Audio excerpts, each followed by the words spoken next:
Dahil nga medyo malamig at crowded ang Baguio kasi wala na naman ng Baguio. Sa ito, sa malapit na resort na pwede mong puntahan kung medyo nilalabig ka na sa Baguio. Guys, we're here in Phuket. Less than 1 hour lang ang biyahe dito. Maganda rito, hindi ka mamumroblema sa parking. Maraming mga pools na pwede mong pagpilian at marami ring cottages. At hindi ko alam kung nakailang bridge na ba tayo dito. And finally, we're here. Hi guys! Welcome to her vlog!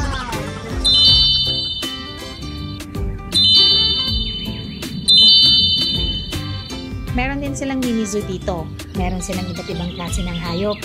At kahit saan, talagang merong ahas. Pero mukhang maamo naman.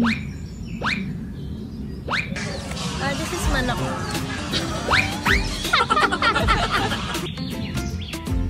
Isa ito sa inaabangan natin pagka umuwi tayo ng Nangungupit Pinas. sa likod ko guys.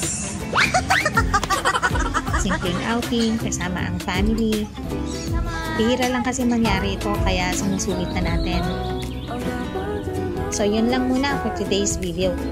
Thank you for watching and catch you on the next vlog. Okay, bye!